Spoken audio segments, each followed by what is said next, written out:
Bicara seperlunya, kekuatan diam dalam stoikisme, psikologi, dan Islam. Pernahkah Anda berbicara, lalu menyesal setelahnya? Pernahkah Anda terjebak dalam situasi di mana satu kata yang Anda ucapkan justru memperburuk keadaan?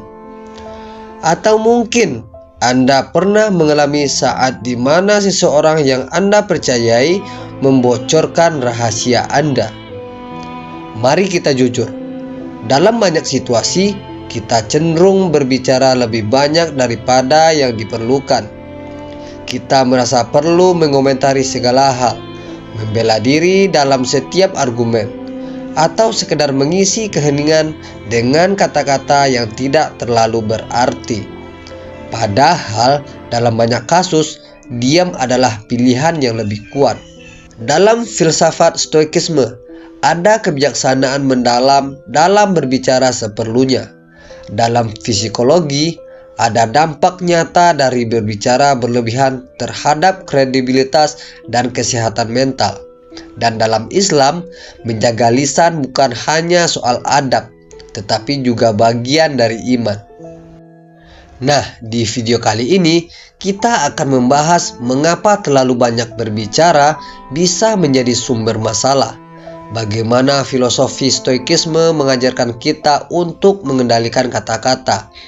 Apa kata psikologi tentang efek berbicara yang berlebihan, dan bagaimana Islam memberikan panduan konkret dalam menjaga lisan.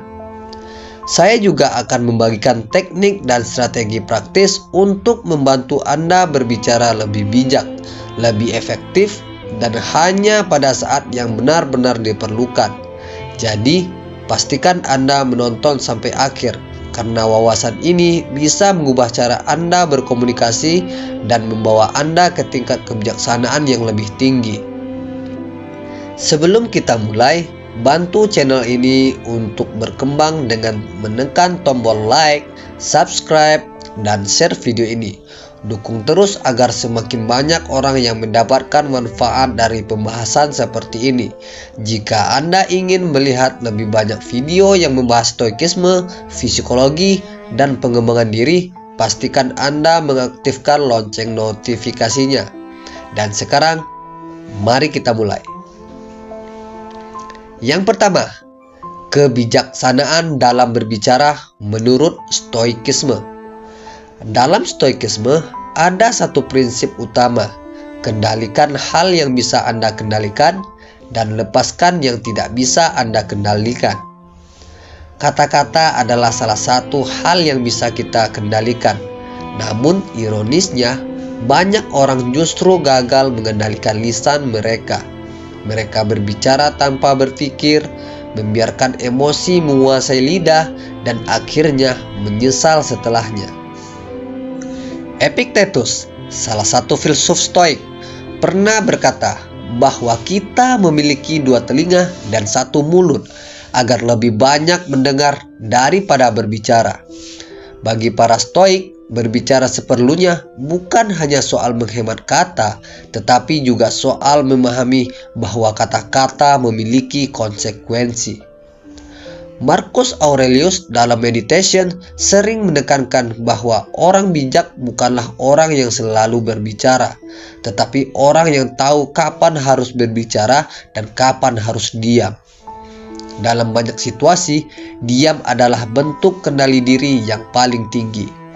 Jika seseorang marah kepada Anda, apakah Anda harus membalasnya dengan kata-kata kasar? Tidak, karena dalam stoikisme, Anda diajarkan untuk tidak bereaksi secara emosional. Kata-kata yang diucapkan dalam keadaan marah hampir selalu menjadi kata-kata yang akan disesali kemudian. Yang kedua, psikologi. Mengapa kita cenderung berbicara terlalu banyak? Dari sudut pandang psikologi, berbicara berlebihan bisa disebabkan oleh beberapa faktor. A. Kebutuhan untuk diterima. Sebagai manusia, kita memiliki kebutuhan alami untuk diterima dan dihargai oleh orang lain. Salah satu cara yang sering digunakan adalah dengan berbicara lebih banyak untuk menunjukkan bahwa kita memiliki wawasan atau pengalaman yang menarik.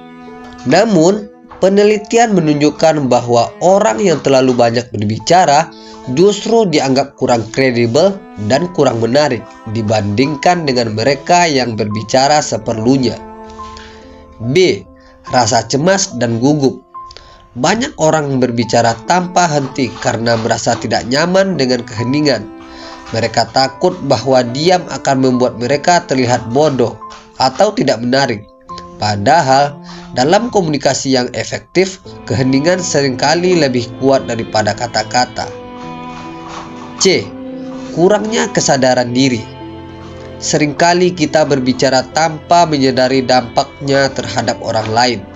Kita mungkin berpikir bahwa kita hanya berbagi cerita, tetapi bagi orang lain, itu bisa terdengar seperti membual atau mencari perhatian.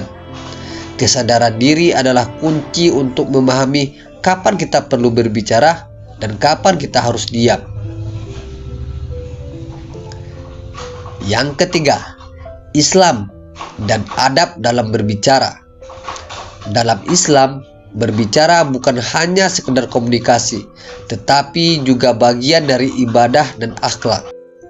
Rasulullah SAW mengajarkan dalam sebuah hadis yang diriwayatkan oleh Bukhari dan Muslim, barang siapa yang beriman kepada Allah dan hari akhir, hendaklah ia berkata yang baik atau diam.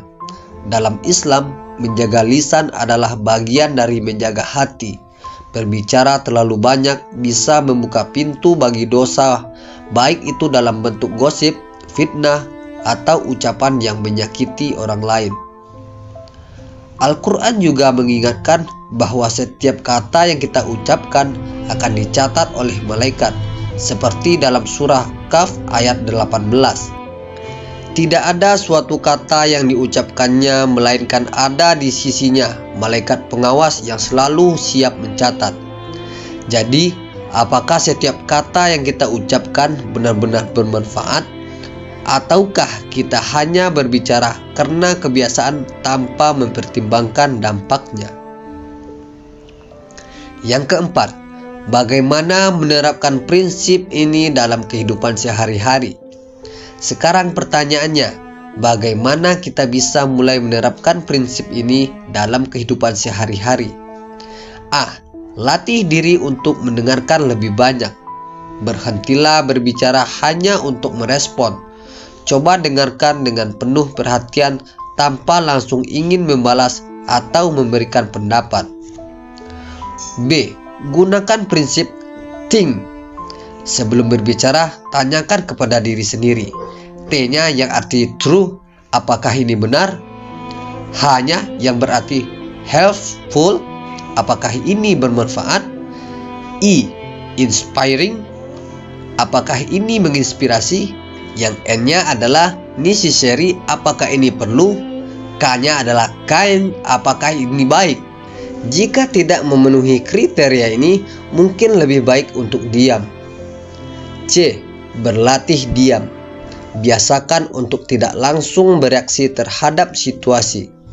Diam bukan berarti tidak peduli, tetapi justru menunjukkan kendali diri yang tinggi.